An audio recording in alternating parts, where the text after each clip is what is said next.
मुझे लगा ये कौन है, तो मैंने भी हाथ मिलाकर पूछा, तो हम्मस करके जो है उसका प्रमुख था।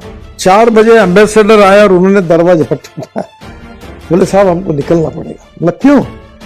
बोले बहुत गड़बड़ हो गई। बोला क्या हुआ?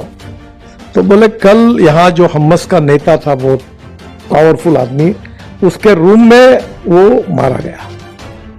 मैं ईरान के प्रधानमंत्री के उस सेरेमनी के लिए गया।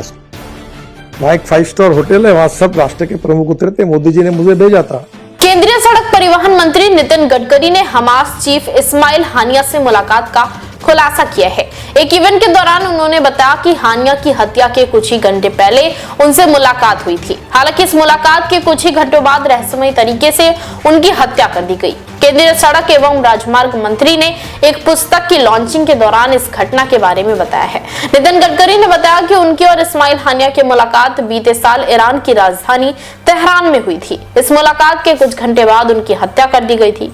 गडकरी ने कहा कि वो पीएम मोदी के कहने पर ईरान गए थे। उन्होंने उनसे ईरान के नए चुने गए राष्ट्रपति मसूद पेजेश्कियन के शपथ ग्रहण समारोह में भारत का प्रतिनिधित्व करने के लिए कहा था। गडकरी ने बताया कि समारोह से पहले वो तेहरान के एक 5 स्टार होटल में मौजूद थे, जहां कई देशों के राष्ट्राध्यक्ष और वरिष्ठ व्यक्ति चाय कॉफी पर अनौपचारिक रूप से इकट्ठा हुए थे। गडकरी ने कहा विभिन्न देशों के सभी राष्ट्राध्यक्ष मौजूद थे, लेकिन एक व्यक्ति जो राष्ट्राध्यक्ष नहीं था वो हमास नेता इस्माइल हानिया था। इस दौरान मैं उनसे मिला। मैंने उन्हें राष्ट्रपति और मुख्य न्यायाधीश के साथ शपथ ग्रहण समारोह में जाते देखा था।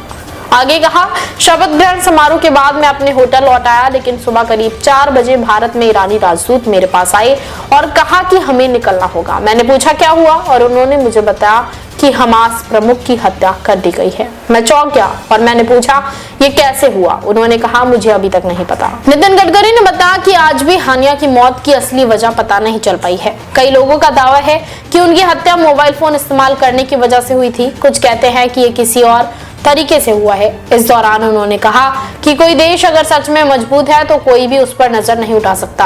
उन्होंने इजराइल का उदाहरण देते हुए कहा कि भले ही वो देश छोटा है, लेकिन तकनीक और सैन्य ताकत के दम पर उसने वैश्विक प्रभाव बनाया है। देश विदेश की तमाम बड़ी खबरों के लिए देखते रहें केनी टाइम्स। वीडियो को लाइक करें, चैनल को सब्सक्राइब करना ना भूलें।